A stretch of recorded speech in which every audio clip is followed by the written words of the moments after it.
Today we talk about Ardennes 44, published by GMT. Actually, this is the second edition of a game that has been very well received in the past by wargamers. I've heard about it, I wanted to try it, it was sold out, and finally now I could try it thanks to this second edition, which also has slightly updated rules. The manual tells you what are the things that have been added to this edition here. And the topic clearly is the Battle of the Bulge, and even though I often joke about the huge amount of war games that are available out there about the Battle of the Bulge, still there is always room in my collection for one more Bulge game, and this is one such game. This is a two-player game, but it is also very solitaire friendly.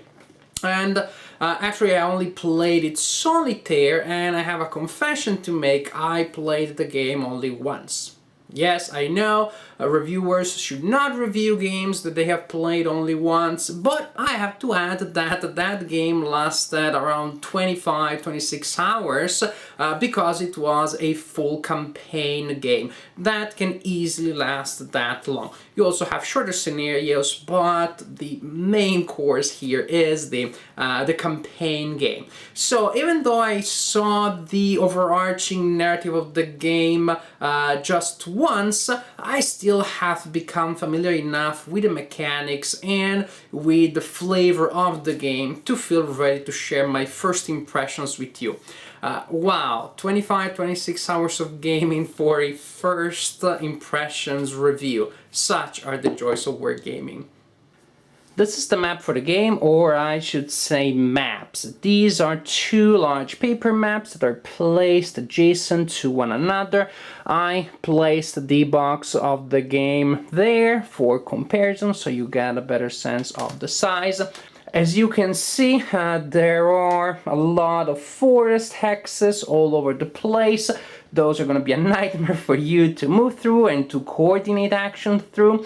There are a lot of rivers on the map, and the players are allowed to blow up bridges to slow down the advance of the opponent. At the beginning of the game, the German player will set up in this area here, and then confronting those forces, you will have a line of allied units more or less around here. During the game, the German forces will try to advance, while the allies will try to stop them or to slow them down.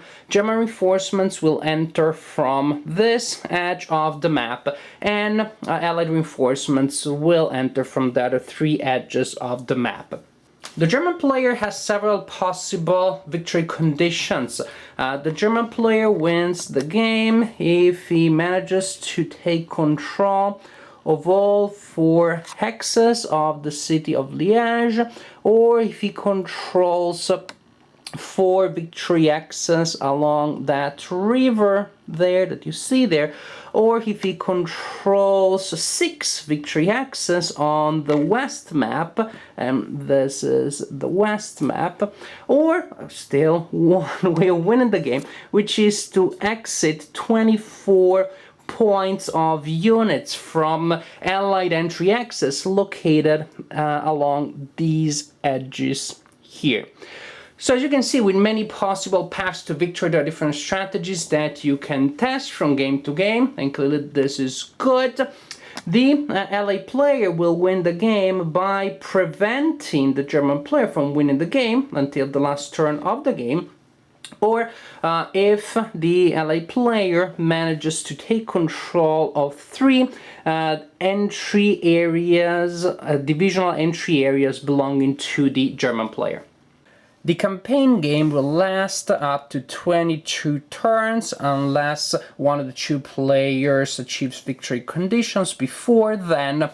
And there are several events that will happen during the campaign, and that will modify the situation for the players. Usually this is bad stuff for the German player. So the German player starts with a good advantage here, but then starting from turn 7 on, the German player will have to roll for fuel shortage. Each turn there are 2 tables to roll on. That means that up to 2 groups of units maybe out of fuel, and you place an auto supply markers on them. So even if they have a line of supply, there's just nobody delivering anything on that line of supply. And that, of course, will slow down your units. You do not know which groups may be slowed down next turn, which also increases solitaire playability for this game. Also, starting on turn 11, the ground freezes. Now the ground is not as muddy as before. Vehicles can move around more easily. Turn 15, the weather clears for the rest of the game, and that allows the LA player to have air superiority. As a German player, you're gonna dread the last part of the game, because from this moment on, the Allied player will be able to perform interdiction on your lines. Moving and delivering supplies is going to be harder for you. The ally player has air support when attacking and when defending. It is just gonna be bad. So as a German player, you will want to have a good advantage by the time in which the ally player receives air superiority, because from that moment on, things are gonna be tough. And here you have an area for breakdown units. This is very important. Yes, you can break down your large units into smaller but weaker units. And that is something that is very important for the ally player. Sometimes you will need a large number of units to fill in the gaps, the holes that the German player is punching through your lines. You definitely want to prevent the German player from achieving too large a breakthrough. During each day turn, the German player will go through the turn sequence first, then the ally player will do the same. Each player's turn starts with artillery supply phase, during which you will flip your fired artillery markers back to the ready side. The German player has more artillery units, but will only get to flip back to the ready side, 3 of them each turn. So there are decisions there to be made. The ally player has less artillery units, but all of them can be replenished, can be made ready to fire. You have the fuel shortage phase for the German player from turn 7 on. Breach phase, in which you can try to blow up bridges, or you can start rebuilding bridges that were blown up before. Movement phase, self-explanatory.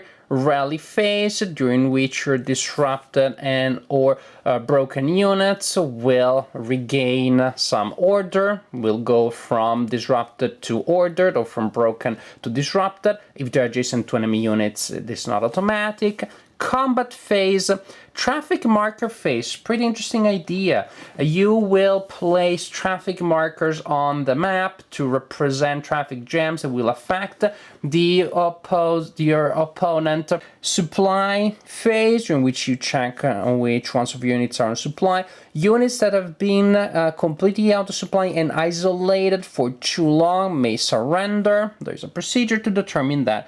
And then you see if one of the players has achieved victory, but this is what you do only at the end of the ally turn. That means once each full turn. At the end of the German player's turn, the ally player goes through the same sequence, and then you start next turn. Combat is resolved using an odds system based on the total attack factors of the attacking units versus the defense factor of the defenders. You find the ratio that will correspond to one of these columns. The column may be modified by shifts that may result from armor shift, from use of artillery support, air support for the LA player later in the game, several factors of this type. You find the right column, roll a die, and then you will find the result of the attack. However, here there are 2 interesting limitations. One is that you can only attack with up to 2 formations attacking together, plus 1 unit attached to one of the formations. And for this limitation, divisions, brigades, and cavalry groups count as formations. So you have to keep units together with units from the same group if you want them to attack together. Also, another limitation is that you cannot attack with more than 15 attack points together. If you have mounted an attack that has 20, well, you just forget the last 5 ones. You still attack with 15. That means it will be particularly hard to use these columns of the combat table. In most cases, you will be rolling on these 3 tables here. And the results are not particularly bloody. In most cases, you will force the opponent to retreat and to become disrupted or broken. Then you will receive a regular advance or a special advance. You advance more. Another result is the engaged result. That means that the opponent, the defender, simply receives an engaged marker. The opponent cannot move away in the next movement phase, has to stay there where the defender could potentially attack or counterattack next turn, but simply the defender is engaged.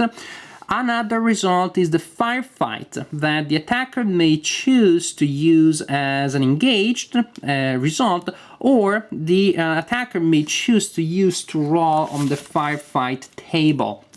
And in that case, you roll on this at the table. The modifiers are now based on the quality of the leading unit. As the attacker, you choose the unit that is leading the firefight, and then you apply the result. And actually, these results are a little more bloody, a little more gruesome, more violent, and resulting in more step losses than what you have on the regular combat table. But when working on the regular combat table only, the best way to eliminate an enemy unit is definitely to force the unit to retreat in circumstances in which the unit cannot retreat, and therefore it is eliminated instead. This is an excellent game, definitely one that I enjoyed a lot playing. This is a game that is full of decisions. You have the standard decisions in wargaming, moving and attacking, but here, because of the terrain, they also present a lot of challenges. Terrain will have areas that are hard for your units to pass, and the opponent, of course, will try to create bottlenecks because of this. You have traffic jams. Then when you're trying to attack, you need to coordinate units to create powerful attacks, which is problematic. On top of those, you have a lot of other small or not so small decisions. Break down units. When are you going to break down your units, and what do you do with those? Then you have artillery markers for the German player, where you're going to have good artillery support the next turn, air support for the Allied player. Later in the game, you have strategic movement. You do not have unlimited amount of that to assign to your unit, so they're just limited resources and decisions, of course, that will result from the limitations that you have in your resources. And then you also have other special units and special rules that cover specific aspects of the campaign. I didn't talk about these in my review, but they're there. They add a lot of flavor, and definitely they add a lot of historical sense. Overall, this is not the most approachable game out there. There is a level of complexity that requires a little bit to get used to. This is not a gateway war game, not one that I would recommend as your next purchase if you never played a war game or if you just play commands and colors. But if you're familiar with medium weight war games, then this is a game that is definitely approachable. I read the rule book once, and then I started playing turn 1, rereading the rules constantly in every phase, and by the end of turn 2 I was able to get the game going smoothly and flowing smoothly.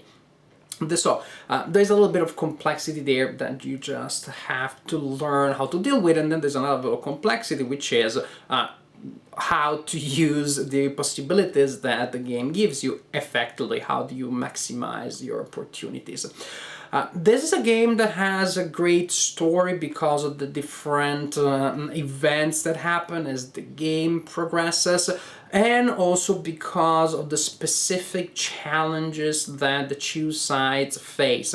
And even though I was playing solitaire, just by switching side mentally, I could really feel different types of struggles. As the German player, you do not understand how it is possible that you have such huge superiority, and yet you're advancing so slowly, much more slowly than you would expect. Your units get stuck because of the terrain, the allied units seem to be able to fill in the gaps that you painfully and slowly open in their lines. You just had the sense of the enormous cost and effort in just making any type of progress in such a challenging terrain under such challenging circumstances. As the allied player, you have the opposite sense. You look at your line and you feel it is so fragile. It is just one or two bad die rolls, one or two bad placements of units from crumbling entirely, or from leaving a gap open such that then it would be very hard for you to recover from the breakthrough that the German player may achieve, and you have to reform your lines constantly to find the balance between standing, defending a position, and retreating. It is just two completely different mindsets, and even when you play solitaire, if you're used to this multiplayer solo mode, you really get the flavor, the different experience that the two sides can offer. Also, I think that there is great value for your money here, because a single game, if you play the campaign game, can last for, well, 20-30 hours. This is the game that I played exclusively for 2 weeks, for the last 2 weeks. This is all I played in my free time for gaming, which doesn't happen very often. I like to try many different types of games. To play just one game for 2 weeks is unusual for me, but this game was still so engaging, and with such a strong narrative. I always wanted to see what happened next, that it was just natural to me to go back to this game every time that I had an opportunity. So definitely a game that you can play for a long time, with long games, which are fun to play, and definitely is replay value, because I can see how by changing the goal that the German side is trying to achieve, you will change the architecture of the experience by quite a bit. So, bottom line is that this is a game that may require a little bit to get used to, some effort to learn a medium complexity game, but nothing too daunting really. But once you do that, this is a game with a lot of flavor, a lot of historical chrome, a strong narrative, incredibly strong narrative, very interesting challenges for the two sides, and all in all, just a game that is a lot of fun to play.